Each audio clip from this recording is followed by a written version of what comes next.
जय श्री राम मित्रों। आशा करता हूँ कि आप स्वस्थ होंगे और खुशहाल होंगे।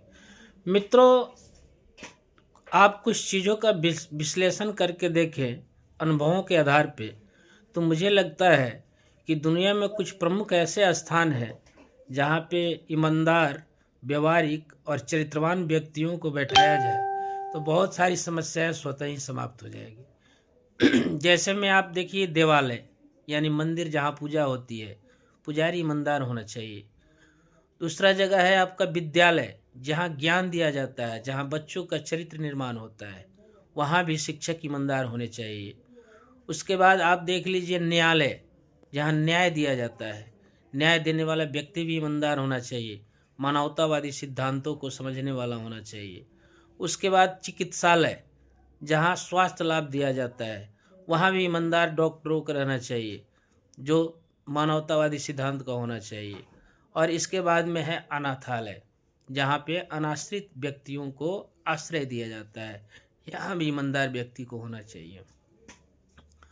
और इन सब जगहों पे अगर ईमानदार चरित्रवान व्यक्ति को रखा जाए तो दुनिया की बहुत सारी समस्याएं खुद ब खुद समाप्त हो जाएंगी, क्योंकि मानव जीवन में यह जगह जो है, यह स्थान जो है, जीवन के लिए बहुत महत्वपूर्ण भूमिका निभाते हैं। और यहाँ पे व्यक्ति जिस उम्मीद से जाता है, उस उम्मीद को समझना और उनके कष्टों को समझना उन व्यक्तियों का प्रमुख कार्य है। सत्य से परिचित होना और उनकी निस्वार्थ सेवा करना, ऐसी भावना के साथ जो व्यक्ति अपने चरित्र में अपना चरित्र का विकास किया हुआ है, वैसे चरित्रवान लोग यदि इन स्थानों पर रहें और उनको इन जगहों पर रखा जाए तो बहुत सारे दुख दर्द स्वतः ही समाप्त हो जाएंगे।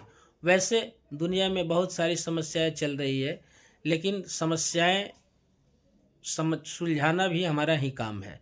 इसलिए मैं समझता हूँ कि इन बातों पर ध्यान दिया जाए, चाहे सरकार हो या आम आदमी हो। ऐसे ऐसे जिम्मेदार संस्थाओं पे चरित्रवान, ईमानदार, कर्मठ और मानवतावादी विचारों को समझने वाले लोगों को रखा जाए तो बहुत सारी समस्याएं समाप्त हो जाएंगी।